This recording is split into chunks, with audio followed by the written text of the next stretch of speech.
Friends, welcome to let's educate. मैं हूँ प्रीति सिंह। आप सभी का हमारे इस लेट्स एजुकेट पे स्वागत है। आज हम हिंदी भाषा के बारे में पढ़ेंगे, पर संपूर्ण हिंदी व्याकरण को चैप्टर वाइज हर दिन पढ़ते जाएंगे, जैसे संधि, समास, व्याकरण, वचन, ये सब। आज हम भाषा के बारे में समझते हैं। चलिए पढ़ते हैं। भाषा शब्द की उत्पत्ति संस्कृत के किस धातु से हुई है? भाषा शब्द की उत्पत्ति संस्कृत के भास धातु से हुई है। किस धातु से हुई है? भास धातु से। इसका अर्थ क्या है? इसका अर्थ है बोलना या कहना। क्या है इसका अर्थ भाषा का? बोलना या कहना। ध्वनि, शब्द, वाक्य और अर्थ भाषा के मुख्य अवयव हैं। ध्वनि, शब्द, वाक्य और अर्थ भाषा के मुख्य अवयव हैं। इससे क्वेश्चन कैसे बनेगा फ्रेंड्स, जान लेते हैं। भाषा शब्द की उत्पत्ति संस्कृत के किस धातु से हुई? तो ये भास धातु से हुई। और पूछेगा कि भाषा का अर्थ क्या है? तो क्या है? बोलना, कहना। ठीक है फ्रेंड्स, भाषा वह माध्यम है। क्या है? भाषा वह माध्यम है जिसके द्वारा मनुष्य अपने भावों, विचारों तथा संवेदनाओं को व्यक्त करता है। भाषा के ही द्वारा तो हम अपने भावों, अपने विचारों, अपने संवेदनाओं को किसी के सामने प्रकट कर पाते हैं, रख पाते हैं। ठीक है, भाषा के द्वारा ही हम अपने अंदर के विचारों को कह पाते, अपने भाव को प्रकट कर पाते हैं। चलिए समझते हैं कि हिंदी शब्द की उत्पत्ति कैसे हुई थी। हिंदी शब्द की उत्पत्ति ईरानी लोगों के द्वारा हुई थी। सिंधु शब्द से ही हिंदी शब्द की उत्पत्ति हुई है। आइए इसके बारे में समझते हैं। सिंधु शब्द से ईरानी लोगों स को ह कहते थे। सिंधु शब्द को ईरानी लोग श को ह कहते थे और ध को द कहते थे। कौन लोग? ईरानी लोग। और इसी को फिर ईरानी लोग ने हिंदू नाम दिया। कैसे दिया? हिंदू नाम दिया। फिर हिंदी में प्लस ई जोड़कर हिंदी हम लोग बना के बोलने लगे। ऐसे समझेंगे तो समझ में आएगा फ्रेंड कि कैसे बना सिंधु से हिंदू। ये ईरानी लोग स को ह पढ़ते थे और ध को द पढ़ते थे, और इसी के बोलने से हिंदू बना, हिंदू से हिंद, और उसमें ई जोड़ के हम लोग हिंदी कहने लगे। और हिंदी शब्द फारसी है। क्या है हिंदी शब्द? फारसी। हिंदी शब्द फारसी शब्द है, न कि हिंदी। ये फारसी शब्द है हिंदी।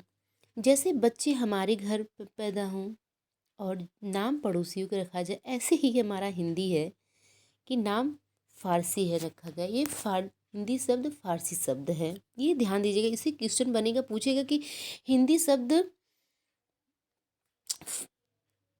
हिंदी किस भाषा का रूप है? तो यह फारसी भाषा है। नेक्स्ट पॉइंट देखते हैं फ्रेंड्स, हिंदी भाषा का विकास। क्या? हिंदी भाषा का विकास। हिंदी को संस्कृत अथवा प्राकृत से निष्पर्ण माना जाता है, मतलब उद्धृत माना जाता है। विकास इसका माना जाता है कि संस्कृत और प्राकृत से हुआ है। किससे? संस्कृत और प्राकृत से। हिंदी की बोलियां संस्कृत के समानांतर लोक बोलियों में प्रचलित थी, जो समय पाकर भाषा के रूप में अस्तित्व ग्रहण करने में सफल रही। किसके रूप में? ग्रहण करने के रूप में सफल रही।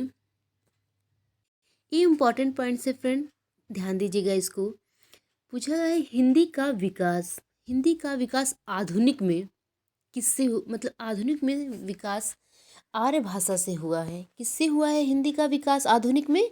आर्य भाषाओं के प्रभाव से। और खड़ी बोली का विकास या निष्पर्ण किससे हुआ है? सौरसेनी अपभ्रंश से हुआ है। किससे खड़ी बोली का हुआ है? सौरसेनी अपभ्रंश से। ये 2 पॉइंट हैं, इसको ध्यान दीजिएगा आप सभी। यह पश्चिम उत्तर प्रदेश, दिल्ली, हरियाणा वृहद क्षेत्र में बोली जाती हैं। फ्रेंड्स, हिंदी भाषा की उत्पत्ति और क्रम के बारे में जान लेते हैं कि कैसे हिंदी का विकास हुआ है और उत्पत्ति कैसे हुई है। पहले संस्कृत, ठीक है, संस्कृत से पाली, पाली से प्राकृत, प्राकृत से अपभ्रंश, अपभ्रंश से हिंदी, ऐसे विकास हिंदी का हुआ है। पेपर में इनका क्रम पूछेगा दोस्तों, तो हम लोग को क्रम ध्यान रखना है कि पहले संस्कृत, फिर पाली, फिर प्राकृत, फिर अपभ्रंश, फिर हिंदी, ऐसे आएगा।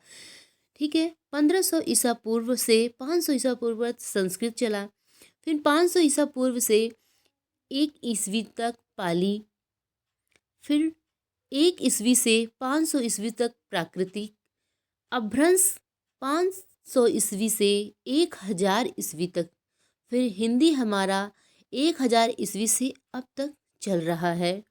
ऐसे हम इनकी भूमिकाएं समझ सकते हैं। इनके उद्भव के बारे में समझ लेते हैं फ्रेंड्स। संस्कृत भाषा की सबसे प्राचीन भाषा है। अगर पूछ दिया क्वेश्चन दोस्तों कि सबसे प्राचीन भाषा क्या है, तो हमको बताना है संस्कृत है। क्या है? संस्कृत। और जिसे हम आर्य भाषा या देव भाषा भी कहते हैं। ये भी इम्पोर्टेंस है कि संस्कृत को और किस नाम से जाना जाता है? आर्य भाषा और देव भाषा के नाम से भी हम संस्कृत को जानते हैं। ठीक है। हिंदी इसी आर्य भाषा और संस्कृत की उत्तराधिकारिणी मानी जाती है। किसकी उत्तराधिकारिणी मानी जाती है? हिंदी और आर्य भाषा की। ठीक है। भाषा के 4 भाषाई परिवार हैं। भारत में विश्व के सबसे 4 प्रमुख भाषा परिवारों की भाषाएं बोली जाती हैं, जो निम्न प्रकार की हैं। क्या है? निम्न प्रकार की हैं। और भारत में कितने प्रकार की भाषाएं परिवार हैं? ऐसे क्वेश्चन कर दिया तो 4 प्रकार की भाषाएं परिवार हैं। फर्स्ट है भरोपी परिवार, द्रविड़ भाषा परिवार, आष्ट्रिक भाषा परिवार और चीनी तिब्बत भाषा परिवार। चलिए हम इसके बारे में भी समझ लेते हैं। देखिए, फर्स्ट है भरोपी परिवार, आर्य भाषा से, और द्रविड़ भाषा परिवार, द्रविड़ भाषाएं, आष्ट्रिक भाषा परिवार, मुंडा भाषाएं, चीनी तिब्बत भाषा परिवार, ये तिब्बत भाषाएं। ये 4 प्रकार की भाषाएं भारत में बोली जाती हैं। अगर पूछ दिया कि भारत में सबसे ज़्यादा बोली जाने वाली कौन सी भाषा है, तो क्या बताएंगे? सबसे ज़्यादा कौन सी बोली जाती है भाषा? भरोपी परिवार की भाषा सबसे ज़्यादा बोली जाती है। यह सबसे बड़ा भाषा परिवार भी है, भरोपी। यहाँ देख लेते हैं फ्रेंड्स, भाषा परिवार और भाषा में बोले जाने वाले भाषाओं का परसेंट कितना ज़्यादा है। देखिए तो भरोपी का 73% है, द्रविड़ का 25% है, आष्ट्रिक का 1.3% और चीनी तिब्बत का 0.7% है। तो सबसे कम बोली जाने वाली भारत की भाषा कौन सी है? चीनी तिब्बत। ऐसे पूछ दिया कि सबसे ज़्यादा बोली जाने वाली भाषा कौन सी है, तो भरोपी। और सबसे कम बोली जाने वाली भाषा कौन सी है? चीनी तिब्बत। ऐसे क्वेश्चन का आंसर हम दे सकते हैं। पहले इसके बारे में हम सब जानकारी ले लेते हैं। कुछ इंपॉर्टेंट पॉइंट को देख लेते हैं फ्रेंड्स। राष्ट्रपिता महात्मा गांधी द्वारा 1917 में भररुचि गुजरात में सर्वप्रथम राष्ट्रभाषा के रूप में हिंदी को मान्यता प्रदान की गई थी। कब? 1917 में ही हिंदी को राष्ट्रभाषा के रूप में मान्यता मिल चुकी थी, 1917 में ही। और किसके द्वारा? महात्मा गांधी जी के द्वारा। और 14 सितंबर 1949 को संविधान सभा में एक मत हिंदी को राजभाषा दर्जा देने का निर्णय लिया, और तभी हिंदी को राजभाषा का दर्जा दिया जाने का निर्णय लिया और हिंदी को राजभाषा माना जाने लगा। कब से? 14 सितंबर 1949 से।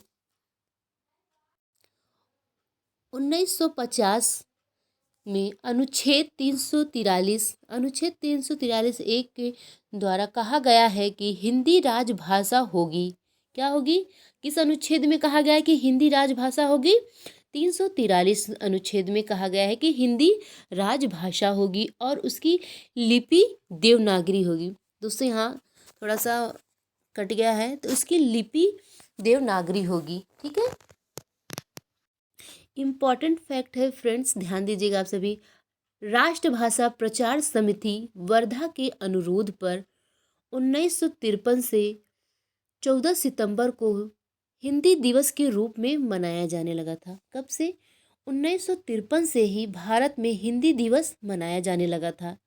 वर्धा के अनुरोध पर 1953 से 14 सितंबर को हिंदी दिवस मनाया जाता था। ठीक है, नेक्स्ट देखते हैं। भारतीय संविधान के अनुच्छेद 343 से लेकर अनुच्छेद 351 तक राजभाषा संबंधी संवैधानिक बातें हैं। किसमें? अनुच्छेद 343 से लेकर अनुच्छेद 351 तक। अमीर खुसरो ने हिंदी भाषा को हिंदवी कहा है। क्या कहा है अमीर खुसरो ने? हिंदी भाषा को हिंदवी कहा। अगर क्वेश्चन पूछ दिया कि अमीर खुसरो ने हिंदी भाषा को क्या नाम दिया है, तो हिंदवी, हिंदवी कहकर संबोधित किया है हिंदी भाषा को। अमीर खुसरो ने ध्वनि भाषा की सबसे छोटी इकाई है। अगर पूछ दिया कि सबसे छोटी इकाई क्या है, तो ध्वनि है। और इसे वर्ड भी कह सकते हैं, वर्ड को भी भाषा की सबसे छोटी इकाई कह सकते हैं। ठीक है, तो ध्वनि भाषा की सबसे छोटी इकाई है, इसे वर्ड भी कहते हैं। वर्ड का अपना कोई अर्थ नहीं है। क्या? वर्ड का कोई अपना अर्थ नहीं है। वर्डों के मेल संयोग से ही सार्थक वर्ड समूह या ध्वनि समूह की सृष्टि होती है, उसे शब्द कहते हैं। यानी कि वर्डों के मेल, सार्थक वर्ड समूह, ध्वनि समूह की मेल से ही शब्द बनता है। ठीक है, और शब्दों के मेल से वाक्य बनता है, शब्दों के मेल से वाक्य बनता है, और ध्वनि और वर्ड समूह के मेल से शब्द बनता है। इस पॉइंट को ध्यान दीजिएगा फ्रेंड। दोस्तों, आज का हमारा ये वीडियो हिंदी भाषा का आपको अच्छा लगा हो तो लाइक और सब्सक्राइब कीजिएगा। जुड़ने के लिए मैं हूँ प्रीति सिंह। आप सभी का धन्यवाद।